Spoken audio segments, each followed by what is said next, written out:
Na aula passada, a gente começou a falar sobre o assunto relacionado à comunicação entre processos. E naquela aula a gente discutiu dois grandes modelos de comunicação, por troca de mensagens ou por memória compartilhada. Na aula de hoje, a gente foca no modelo de troca de mensagens. Bom, nos ambientes de memória distribuída, a comunicação ela precisa ser feita via troca de mensagens. Então, memória compartilhada não é uma opção, porque os processos eles não compartilham o mesmo espaço de endereçamento. No entanto, tu também pode usar comunicação por troca de mensagens num ambiente local, tá? Nada impede essa questão. E acontece que as diferentes bibliotecas, diferentes primitivas, elas podem fornecer diferentes capacidades de comunicação e talvez sincronização.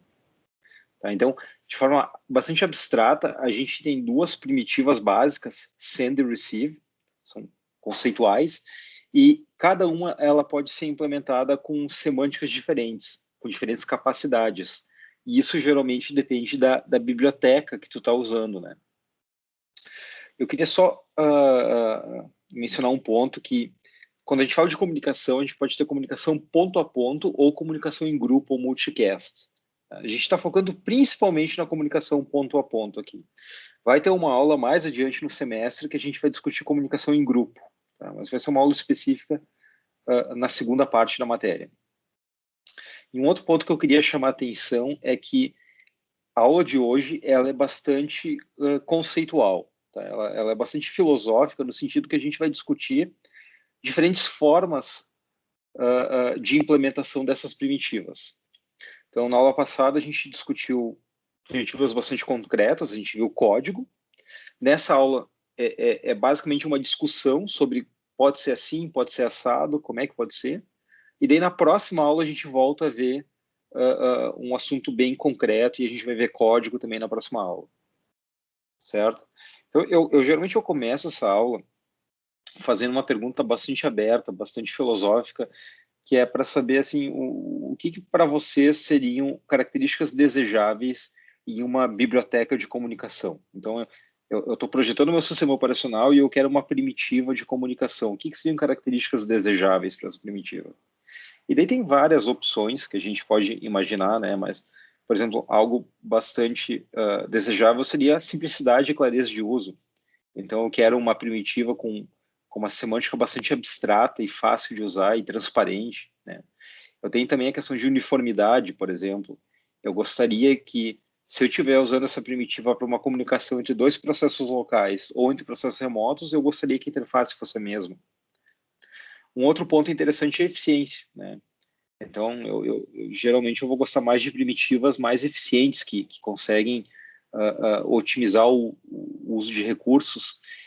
E geralmente aqui posso ter alguns trade-offs, por exemplo. Eu tenho primitivas que são bastante eficientes, só que o uso delas é um pouco baixo nível, tá? Então, pegar sockets, por exemplo. Sockets pode ser muito eficiente, mas o programador tem que conhecer os detalhes do funcionamento. Por outro lado, eu tenho primitivas que são bastante simples de usar. Por exemplo, RPC. RPC ela tenta esconder todos os detalhes do programador e deixar bastante transparente.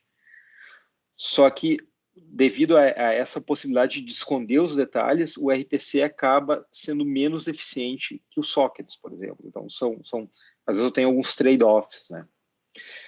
Um outro ponto interessante é a confiabilidade, né? Então, uma primitiva que me traga confiabilidade, isso pode ser bem interessante em algumas situações. Eu quero garantir a entrega de mensagens, na ocorrência de falhas, eu quero tratar mensagens duplicadas, quero descartar elas, quero entregar em ordem. Então, tem vários pontos interessantes quando a gente fala de confiabilidade. Um outro ponto seria correção, e a ideia de correção aqui, ela é uma propriedade que está relacionada à comunicação em grupo, tá? Que a gente vai ver mais adiante. Mas quando eu tenho um grupo de processos e eu tenho que entregar uma mensagem de forma correta nesse grupo, eu preciso tanto garantir a atomicidade, que ou todo mundo do grupo recebe ou ninguém recebe, e eu geralmente tenho algum critério de ordenamento também para definir a ordem das mensagens nesse grupo, tá? Mas é um outro ponto interessante, tá?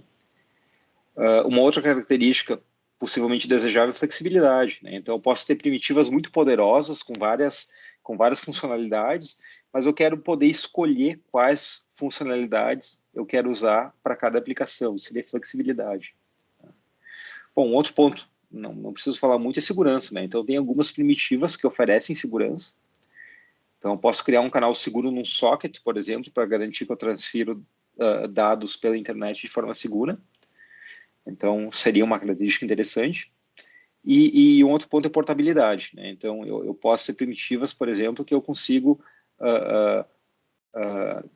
portar minha aplicação para uma outra máquina, para um outro sistema e ter essa aplicação ainda funcionando sem nenhum problema de incompatibilidade entre o código escrito numa máquina e outra máquina. Então, são algumas características. E hoje, como eu falei, a aula de hoje ela é bastante filosófica. A gente vai discutir assim, pode ser assim, pode ser assado, quais características eu gostaria. E a gente vai estar falando, então, de uma forma bastante abstrata, num modelo de comunicação. Esse modelo, ele pressupõe duas primitivas, send e receive, né? Então, talvez na implementação concreta de uma biblioteca, o nome possa variar um pouco, mas abstratamente a gente está falando de send e receive. E esse modelo, ele contém uma origem, ou um emissor, e um destino, ou um receptor. Esse modelo de comunicação, ele pressupõe mensagens, tá? Essas mensagens, elas podem ter um tamanho fixo ou um tamanho variável.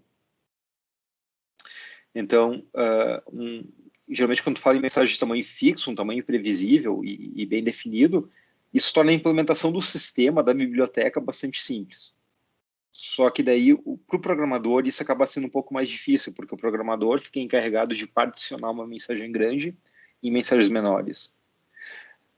Por outro lado, se a minha primitiva suportar uma mensagem de tamanho variável, isso torna a implementação do sistema mais complexa, mas o uso por parte do programador se torna mais simples, né? Então, o programador pode simplesmente só escrever e o outro lado só vai ler, e o sistema vai se encarregar em lidar com essas mensagens de tamanho variável.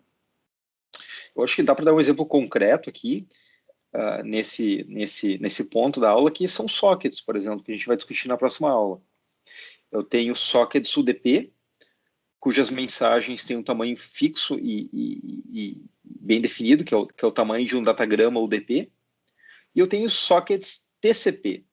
E os sockets TCP, eles trabalham com mensagem de tamanho variável. Eu escrevo de um lado do socket e do outro lado eu vou lendo, e é algo contínuo, é um stream. É um stream onde eu escrevo de um lado e leio do outro lado. Então, o programador não se preocupa com os limites de mensagens. No socket UDP, com tamanho fixo, o programador tem que se encarregar de quebrar, fragmentar a mensagem em múltiplos datagramas, se ela for maior que o tamanho de um datagrama. Tá? Bom, e um outro elemento desse meu modelo básico é uma fila, tá? Uma fila associada ao canal de comunicação. Tá? Então, eu tenho uma fila lógica aqui, e, por exemplo, no caso de um send, eu posso depositar mensagens nessa fila, e no caso de um receive, eu posso remover mensagens dessa fila. E como ela vai ser implementada? Bom, daí depende. Ela pode ser implementada concretamente através de buffers de transmissão, ela pode ser implementada com buffers de recepção, ela pode ser filas nos dispositivos de encaminhamento no meio da rede. Então, logicamente, eu penso em ter uma fila. Agora, concretamente, ela pode ser implementada de várias formas. Bom, e quando a gente fala desse canal de comunicação, eu tenho diversas possibilidades para fazer uma implementação física desse canal. Eu posso pensar, por exemplo, num barramento de hardware, eu posso pensar numa rede wireless, eu posso pensar numa rede cabeada. Então, eu tenho várias possibilidades, mas isso não é o foco da aula de hoje. Hoje eu estou interessado na implementação lógica do canal. Tá? E o que a gente vai estar vendo na aula de hoje são esses três aspectos. Tá? Então, em termos de implementação lógica, como que eu faço a nomeação dos meus processos? É uma nomeação direta ou uma nomeação indireta? Como é que é essa comunicação? Ela é síncrona ou ela é assíncrona? E, por último, eu tenho bufferização ou não tenho bufferização? Então, esses são três aspectos que a gente vai discutir na aula de hoje. Depois vou ter mais alguns comentários e a aula hoje vai ser um pouco mais reduzida, eu acredito. Tá? Bom, essas decisões, todas elas dependem da semântica das primitivas. Tá? Então, por exemplo, pegar o send. O meu send, ele vai especificar um destinatário específico, ou tu vai fazer um send no sentido que a mensagem pode ser entregue a qualquer processo. Então, quando tu faz o send, o remetente ele fica bloqueado até que essa mensagem seja aceita no destinatário, ou tu faz o send e não bloqueia. E por último, a bufferização ou não bufferização. E questões análogas acontecem no caso da primitiva receive também. Então, quando eu faço um receive, eu preciso identificar um remetente específico ou posso receber de qualquer processo. O receptor ele vai ficar bloqueando até que chegue uma mensagem ou ele vai testar se tem mensagem ou não e segue sem bloquear. E, de novo, tem bufferização ou não. E todas essas questões, então, remetem à nomeação e sincronismo, que é o que a gente vai discutir agora em seguida. Tá? Então, a gente começa com nomeação. Tá? Então, a gente diz que a nomeação de processos distribuídos ela pode ser um processo de nomeação direta, também chamado de explícita, ou uma nomeação indireta, também chamado de implícita. Tá? Então, eu nomeio ou não um processo com o qual eu desejo interagir. Quando a gente fala de nomeação explícita, também chamada de direta, um processo, ele necessariamente, tanto o emissor como o receptor, eles nomeiam os pares. Tá? Então, um processo emissor, quando ele faz o send da mensagem, ele indica aqui explicitamente para quem ele está enviando. Ele está enviando essa mensagem para o processo P. E o receptor, quando ele vai receber uma mensagem, ele especifica claramente de quem ele está recebendo essa mensagem. Então, isso aqui seria, por exemplo, um buffer de recepção, e aqui seria indicando a identidade do processo de quem tu vai receber a mensagem. Tá? Essa ideia de nomeação direta, ou também chamada de explícita. Então, algumas propriedades. Eu vou ter um canal de comunicação estabelecido automaticamente entre cada par. Então, basta que esses pares conheçam as suas identidades uns dos outros, e eu vou ter um canal lógico de comunicação entre cada par. Eu vou ter exatamente um canal lógico entre cada dois processos. E existe uma simetria de endereçamento, né? Cada processo ele precisa conhecer o nome, né? O nome, eu botei o nome, mas pode ser a identificação um do outro. Uma variação da nomeação explícita é a variante que é explícita ou direta, assimétrica. Tá? A variante assimétrica, ela tem por característica o fato do emissor, ele continua identificando o destinatário da mensagem, só que o receptor, ele não especifica de quem ele está recebendo. Ele usa um N, ou um coringa, para indicar que ele pode receber uma mensagem de qualquer processo. Tá?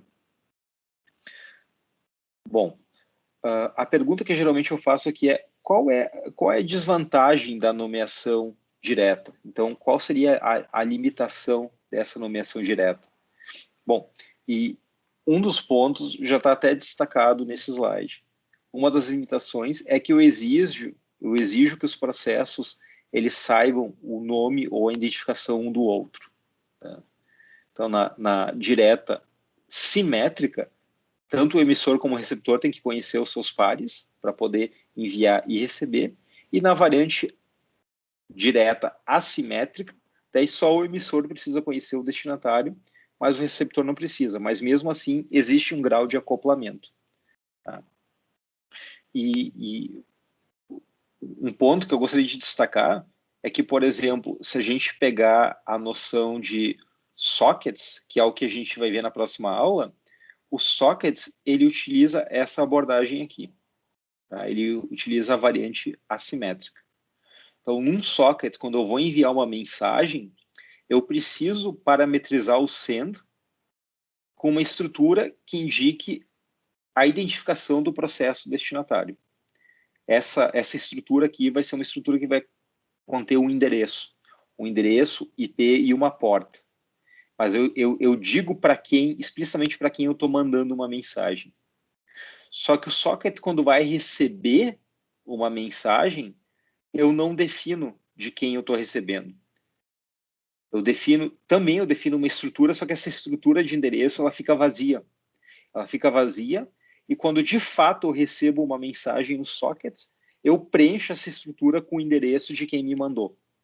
Mas ele funciona como um N, porque eu posso receber de qualquer um, embora eu tenha que mandar para um processo específico. Então o socket usa essa variante de nomeação explícita assimétrica. Tá? Bom, a alternativa a esse tipo de nomeação é a nomeação indireta ou implícita.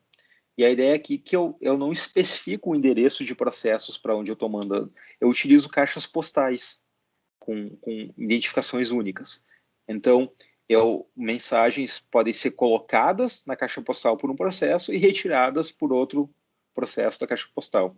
A gente brevemente falou sobre isso na aula passada, quando a gente discutiu fila de mensagens ou message queue do Unix, que é um exemplo de mecanismo que utiliza nomeação indireta. Então, na ideia da nomeação indireta, os processos eles têm que compartilhar uma caixa postal e um processo, quando ele faz o send, ele não especifica para quem ele está mandando. Ele define o endereço de uma caixa postal. Quando um processo faz um receive, ele não identifica de quem ele está recebendo. Ele especifica uma caixa postal.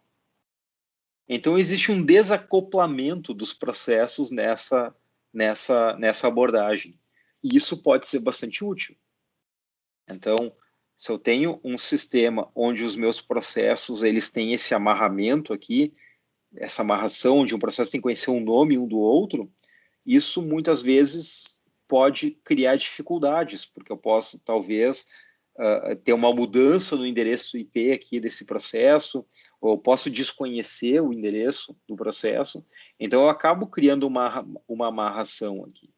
Mas no caso da nomeação implícita, eu não tenho amarração. Os processos, eles conhecem caixas postais, mas eles não precisam conhecer os IDs, ou os endereços IPs, ou as portas uns dos outros. Tá? Então, algumas características. Tá?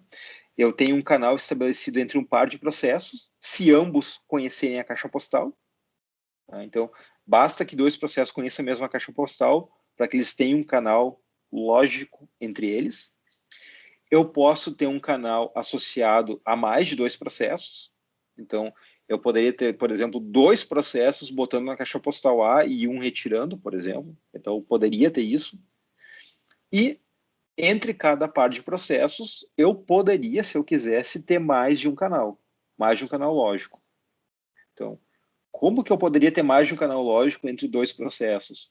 Por exemplo, eu poderia usar diferentes caixas postais. Então, entre P1 e P2, eu poderia usar uma caixa postal A, por exemplo, para mensagens urgentes, e é uma caixa postal que ela é checada a cada 5 segundos, mas eu poderia ter entre P1 e P2 uma caixa postal B para mensagens não urgentes, onde ela é checada a cada 10 minutos, por exemplo. Então, eu posso criar canais lógicos entre processos tendo mais de uma caixa postal. E esse é um modelo conceitual, claro, mas diversas linguagens de programação, elas utilizam essa noção. Tá? Então, há muito tempo atrás, havia um modelo de comunicação para o Java chamado Java Spaces, que era a ideia de tu usar tuplas. Então, tu colocava uma tupla num espaço e uma tupla era um par chave-valor, onde o valor era um objeto, e um outro processo poderia tirar essa tupla do espaço usando a mesma chave para pegar aquele valor que tinha sido depositado. Esse é um modelo bastante antigo, ele já vem... Esse modelo do Java é dos anos 90, mas esse modelo já existe há décadas, provavelmente desde os anos 70. Mas as linguagens atuais, elas continuam utilizando esses modelos de nomeação implícita em bibliotecas específicas. Por exemplo, o Rinda é uma biblioteca por Ruby que implementa um tuple space com nomeação indireta. O PyLinda é uma biblioteca para Python que implementa um tuple space para nomeação indireta também. Então, é um modelo de nomeação que é utilizado por diversas bibliotecas de comunicação, Em alguns casos ele pode ser pouco conhecido, porque as pessoas não utilizam ele na prática, ou não utilizam ele não são muito difundidos, isso que eu quis dizer, não são muito difundidos, mas são modelos interessantes e que vale a pena conhecer e dar uma olhada. Bom, e isso era o que eu tinha para falar sobre nomeação, tá? Direta ou indireta. O próximo ponto é comunicação, síncrona ou assíncrona. Então a pergunta é, a comunicação entre processos usa as primitivas send e receive, e a pergunta é, elas são bloqueantes ou não são bloqueantes? Bom, e a resposta é depende. Tá? Então eu posso ter, por exemplo, um send bloqueante. Nesse caso, o processo faz send, ele vai ficar bloqueado até que a mensagem seja recebida pelo outro processo ou pela caixa postal. Eu posso ter um send não bloqueante também. Então, o processo pode fazer o send, despachar a mensagem num buffer temporário e continuar executando sem bloquear. Tá? Eu posso ter um receive bloqueante. Nesse caso, um processo ele faz o receive e caso não haja mensagem no canal, ele fica bloqueado até que uma mensagem chegue. Ou posso ter um receive não bloqueante. O processo faz o receive, se tem uma mensagem, ele obtém ela, se não, ele retorna null e não bloqueia. Tá? Então, eu tenho todas essas opções. E eu tenho algumas combinações que podem ser mais ou menos interessantes. Então, eu tenho um modelo, quando eu utilizo tanto send como receive bloqueante, eu chamo isso de rendezvous. Tá? Rendezvous é encontro, é um encontro em francês, é uma palavra em francês. Então, rendezvous é encontro. Então, quando ambos send e receive são bloqueantes, eu vou ter, além de comunicação, eu vou ter sincronismo, eu vou ter uma comunicação síncrona. Por quê? Porque um processo que faz o send, ele vai ficar bloqueado até que um outro processo faça um receive. E quando um processo fazer um receive, ele vai ficar bloqueado até que o outro processo faça o send. Então, não interessa quem executar a primitiva primeiro, ele vai ficar bloqueado esperando o outro fazer a sua parte. Por isso, rendezvous, por isso é um encontro. E é uma comunicação síncrona. No entanto, se o send ou o receive for não bloqueante, daí eu só tenho comunicação, daí eu não tenho sincronização, tenho só comunicação. Tá? Bom, então a gente falou sobre nomeação, direta ou indireta, a gente falou sobre comunicação, síncrona ou assíncrona, e o terceiro ponto é bufferização. Tá? É mais uma escolha filosófica que eu posso ter ou não na minha biblioteca hipotética de comunicação. Tá? Então, eu posso ter uma fila temporária associada ao canal. E conceitualmente, eu posso pensar em três alternativas.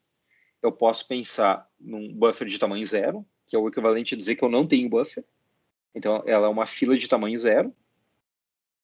E, por isso, eu não vou poder manter nenhuma mensagem pendente.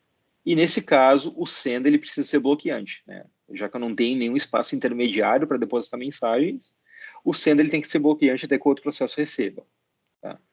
A gente pode dizer, nesse caso, que ele pode até ser mais eficiente porque não existe nenhum tipo de manipulação intermediária dos dados, por exemplo. Tá? E esse é o sem bufferização. Mas eu também tenho os modelos com bufferização. E daí eu posso pensar num buffer de tamanho limitado. Daí, nesse caso, eu tenho um buffer de tamanho fixo N. Eu posso manter até N mensagens pendentes nesse buffer. E ele pode ter diferentes comportamentos. Se a fila, se eu não estourei esse tamanho, se eu não cheguei nesse tamanho e a fila não estiver cheia, daí o send ele nunca é bloqueante. Porque daí eu sempre posso depositar aquela mensagem, ela vai ser despachada ao seu tempo e o send é não bloqueante. Agora, se a fila estiver cheia, daí eu preciso de alguma alternativa. Eu posso ou bloquear o emissor, tá? Essa seria uma alternativa. O send ele poderia ficar temporariamente bloqueado. Uma outra alternativa seria, por exemplo, se o buffer estiver cheio, eu deixo dar um buffer overflow, eu dropo essas mensagens e eu sinalizo com algum código de erro, por exemplo. Tá? Seriam as abordagens para o buffer com capacidade limitada. E eu tenho também um buffer com capacidade ilimitada. Né? Então, nesse caso, o send poderia ser sempre não bloqueante. Na prática, a gente sabe que isso não existe. Né? Não existe um buffer de tamanho infinito. Mas em muitas aplicações, elas podem definir um tamanho N que é muito maior do que qualquer caso usual de qualquer caso de uso dessa aplicação, e com esse N muito grande, na prática ele vai ser sem limite, porque o limite nunca vai ser atingido. Então o send nunca vai ser bloqueante. Certo? Bom, e graficamente, assim, eu tenho alguns diagramas para ilustrar. Então, primeiro, comunicação síncrona, né, quando send e receive são bloqueantes. Então, a ideia aqui é, como eu mencionei antes, independente de quem executar a primitiva primeiro, seja o send ou o receive, ele vai ficar esperando pela execução da outra primitiva correspondente. Então, no caso do send, um processo que faz o send, ele vai ficar bloqueado até que a recepção aconteça. Então, um processo P1 que faz um send da mensagem para P2, essa execução essa mensagem vai ser enviada, e esse processo P2, ele faz um receive esperando uma mensagem de P1. E esse receive ele vai ficar bloqueado até que a mensagem chega. Quando chegar, ela desbloqueia o receive, e o receive, então é indicado que esse send ele pode liberar. Até então ele estava bloqueado. A alternativa seria, o processo faz um receive, ele vai ficar bloqueado aqui, até que chega alguma mensagem. Então, o receive é bloqueante, ele fica bloqueado até que chega uma mensagem. Quando o send acontece, essa mensagem chega no canal, chega nessa estrutura aqui, o receive desbloqueia, e o send, tendo entregue a mensagem, ele pode seguir adiante. Então, o processo que executar o primeiro, tanto o send quanto o receive, vai precisar esperar pelo outro. No modelo de comunicação assíncrona, a ideia é que eu tenho uma das primitivas não bloqueantes. Tá? Então, uma versão do send não bloqueante, graficamente, seria essa. O processo vem executando, ele tem uma mensagem para enviar, ele executa um send. Assumindo que o send é não bloqueante, essa mensagem pode ser depositada num buffer, um buffer intermediário, pode ser um buffer de emissão, por exemplo. O retorno da execução volta imediatamente para o processo. Em algum momento de tempo não preciso, esse buffer vai ser descarregado e a mensagem vai ser enviada na rede. Quando isso vai acontecer, eu não sei. Tá? O que eu sei é, o send ele coloca a mensagem temporariamente no buffer e imediatamente o retorno volta para a execução do processo. Em algum momento essa mensagem vai ir. Se for logo depois ou um tempo depois, eu não sei. Bom, o receive ele pode ser não bloqueante também. Então, nesse caso, quando um processo executa um receive, esperando receber uma mensagem de P1, é feito um teste para ver se tem alguma coisa no buffer. Se não tiver nada no buffer, eu volto por aqui. E indico, olha, null, não tem nada no buffer. Se tem alguma coisa no buffer, daí eu retorno a mensagem que chegou no buffer e devolvo para a aplicação. Então, eu posso ir por um desses dois caminhos aqui. Quando que alguma coisa vai chegar no buffer, eu não sei. Tá? Então, de novo, vou botar um ponto de interrogação aqui. Isso aqui é um momento de tempo não preciso. Tá? Então, se essa mensagem chegou no buffer antes de eu testar, bom, daí eu volto por aqui, eu volto por esse caminho. Se essa mensagem não tinha chegado no buffer quando eu testei, bom, daí eu volto por aqui e retorno null para a aplicação. E, para a gente ser completo, a outra alternativa é um receive bloqueante. Nesse caso, a aplicação ela executa a primitiva receive, esperando uma mensagem de P2, nesse caso aqui, e o que acontece é, eu só vou desbloquear a primitiva quando tiver algo no buffer e eu conseguir retornar. Tá? Eu não sei quando eu vou ter algo no buffer, porque eu só vou receber alguma coisa no meu buffer nesse asterisco aqui, que é um ponto de interrogação também. É um momento de tempo não preciso. Em algum momento de tempo não preciso, alguma coisa vai chegar no buffer. Se quando eu fiz esse receive, eu já tinha algo no buffer, eu retorno por aqui. Se quando eu fiz esse receive, eu não tinha nada no buffer, ele fica bloqueado. Tá? E daí a pergunta que eu faço agora é, tá, mas e na prática, o receive ele é bloqueante ou não bloqueante?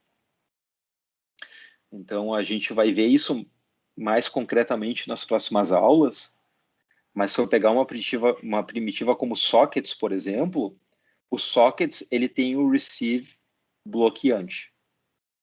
Tá?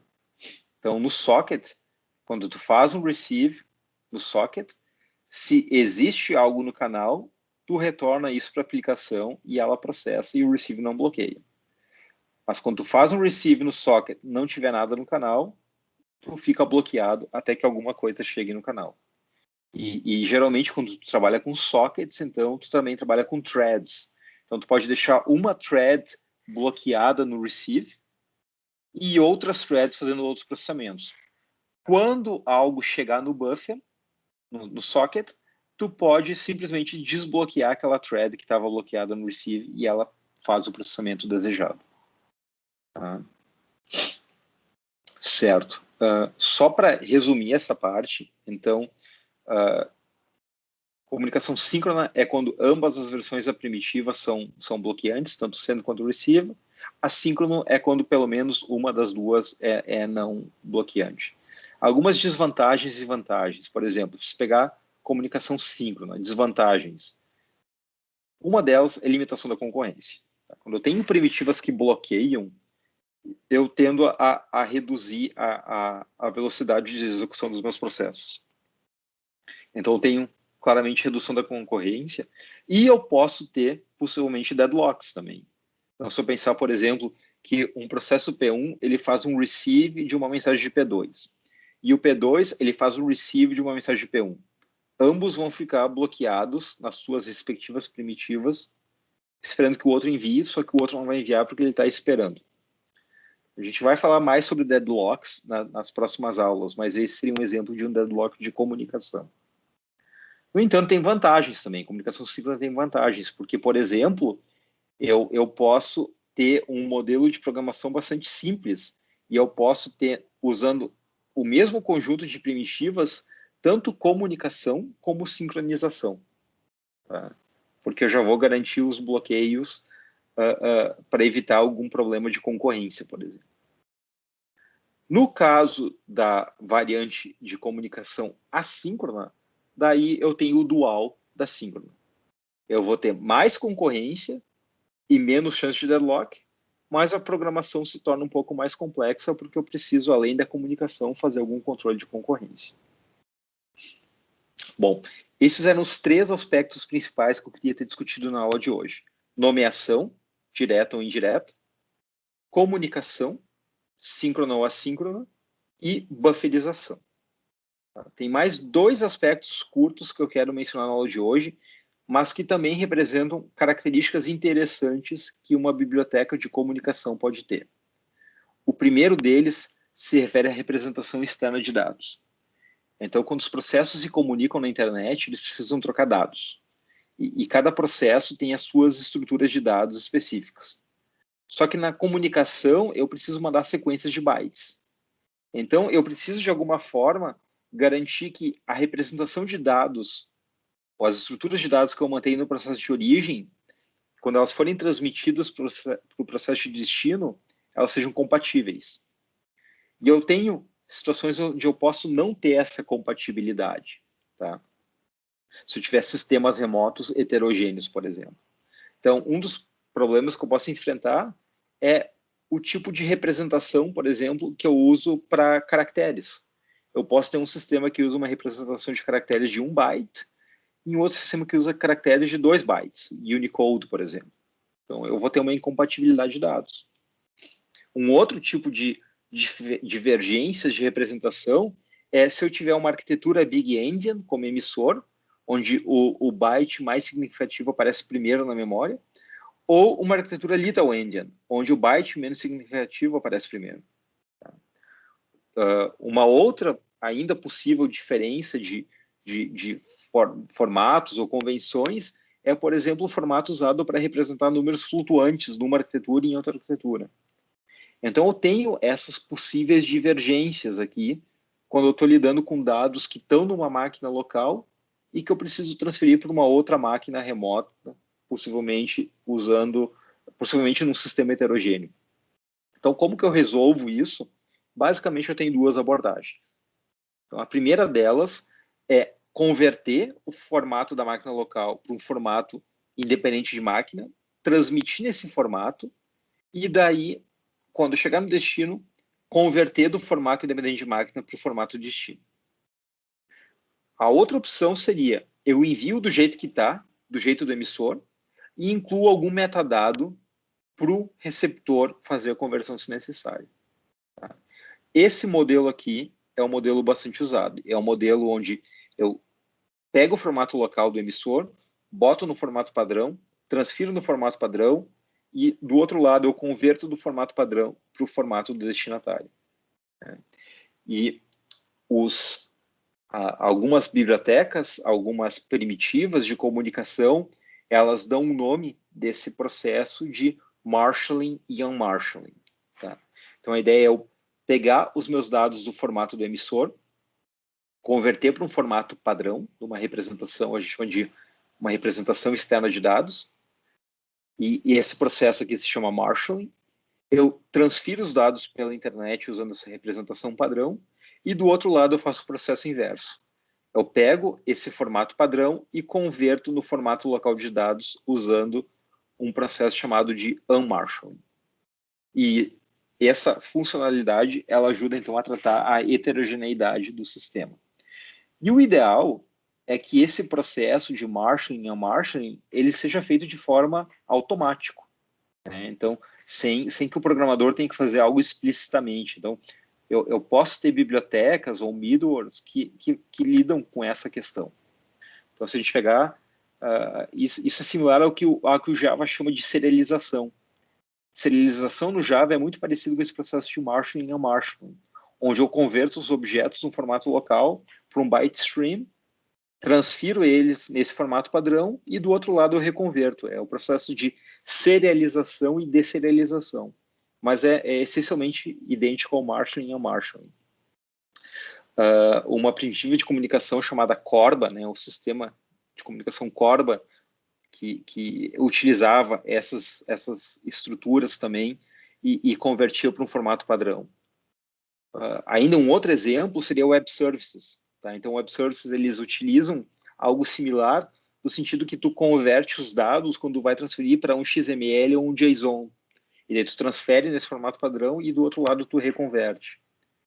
Então, eu não vou mais discutir sobre esse assunto agora, mas essa questão de representação externa de dados, ela vai voltar na disciplina quando a gente falar de bibliotecas, de mecanismos que empregam esse mecanismo.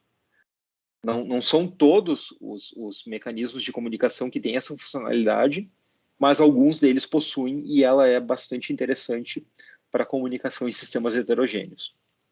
Então, eu mencionei que eu tinha esses dois pontos adicionais, um deles é a representação externa de dados, e o meu último ponto da aula de hoje é a questão de modelo de falhas. Isso é muito importante porque numa rede, num sistema distribuído, especialmente com processos remotos, a possibilidade de falhas é muito grande. Tanto falhas em processos, mas em particular falhas no canal de comunicação. Então eu posso ter transmissões que falham, mensagens que são perdidas, que são entregas fora de ordem, mensagens que são corrompidas, mensagens que são duplicadas. Então eu posso ter esses problemas. E a gente começa a lidar com falhas quando a gente entende o modelo de falhas, que é entender como que as falhas podem se manifestar. Então eu tenho um conjunto de premissas que me dizem quais são os tipos de falhas que eu assumo que podem acontecer. Então, cadeiras de tolerância a falhas devem discutir esse assunto com grande profundidade, mas alguns tipos de falhas, por exemplo, seriam falhas de omissão, onde o processo ou o canal de comunicação não faz o que deveria ter, não executa o que deveria ter executado. Então, por exemplo, o processo termina inesperadamente, ou o canal de comunicação perde a mensagem não é entregue no destino. Isso é omissão. Aquela coisa que deveria ter acontecido não acontece. Omissão. Um outro tipo de falha são falhas arbitrárias ou bizantinas. Agora o processo ou a comunicação executa, só que ela executa com erros. Tá? Então, por exemplo, a mensagem chega no destino, mas ela chega corrompida, duplicada ou fora de ordem. Tá? Então, essa falha arbitrária ou bizantina, ela é mais grave que uma de omissão, porque na de omissão a coisa não acontece. A falha bizantina, ela acontece, mas acontece errado. Tá? E um outro tipo de falha, por exemplo, poderia ser uma falha de temporização. A coisa acontece, ela acontece certo, mas não dentro do limite de tempo aceitado. Então, por exemplo, a mensagem, ela chega correta, mas chega depois que o timeout estourou. Tá? De novo, eu posso ter sistemas que simplesmente não consideram a ocorrência de falhas, mas eu posso ter sistemas que tentam lidar com essas falhas. E quando um sistema tenta lidar com essas falhas, a gente diz que o sistema ele tenta mascarar as falhas. Então, geralmente, tu pode construir um sistema confiável, mesmo que tu tenha componentes propensos a falhas, combinando uma série de mecanismos, uma série de técnicas para que tu consiga mascarar falhas. Então, mascarar é ou esconder que houve uma falha, ou transformar uma falha mais grave numa menos grave. Então, um exemplo que eu posso mencionar agora de mascaramento seria um processo P1, ele manda uma mensagem para P2, só que a mensagem ela chega corrompida no outro processo. Isso é uma falha muito grave, porque é uma falha bizantina. Ela poderia levar o outro processo a fazer uma computação errônea. Então, eu quero mascarar essa falha bizantina. Uma forma de mascarar uma falha onde uma mensagem ela chega corrompida no destino é usar algum tipo de checksum, fazer uma verificação e, possível, descartar aquela mensagem. O que eu fiz com essa técnica é transformar uma falha bizantina numa falha de omissão. Porque eu verifiquei que havia um problema na mensagem, usando um checksum, por exemplo, e o receptor dessa mensagem constata isso e descarta a mensagem. Então, eu transformei uma falha grave numa falha não tão grave. E eu posso mascarar uma omissão, por exemplo, se eu empregar técnicas de confirmação de recebimento, controle de timeout e retransmissão. E nesse caso, o emissor daquela mensagem poderia ver ou perceber que a mensagem não foi recebida adequadamente no destino e retransmitir. E com isso eu consigo mascarar a falha de omissão também, fazendo uma retransmissão. Então esse exemplo, ele mostrou que combinando uma série de técnicas inteligentes, eu poderia mascarar uma mensagem corrompida, que era uma falha bizantina no modo de omissão, e usando algum tipo de controle de timeout e retransmissão, eu poderia esconder essa falha de omissão usando retransmissão. Então, eu tenho uma série de mecanismos que podem lidar com falhas em um determinado grau, utilizando técnicas como essas e também replicação de dados e serviços, fazer algum tipo de checkpoint com informações gravadas em disco, retransmissão de mensagens, controle de timeout, controle de duplicatas. Então, tem uma série de técnicas possíveis. E quando um mecanismo de comunicação consegue garantir que eu não tenho falhas nessa comunicação, a gente chama ele de mecanismo confiável. Tá? Confiável. E confiabilidade aqui, ela tem duas partes. Tá? Confiabilidade, ela envolve validade, que é toda mensagem enviada, em algum momento, ela vai ser entregue. E a confiabilidade também envolve integridade. O que é recebido é exatamente o que foi enviado. Não pode ter duplicação, não pode ter mensagens espúrias, não pode ter mensagens corrompidas, não pode ter mensagens fora de ordem. Tá? Então, tendo essas duas características, validade e integridade, eu tenho comunicação confiável. E a gente vai ver que, ao longo das próximas aulas, que alguns mecanismos, eles oferecem confiabilidade na comunicação. Certo?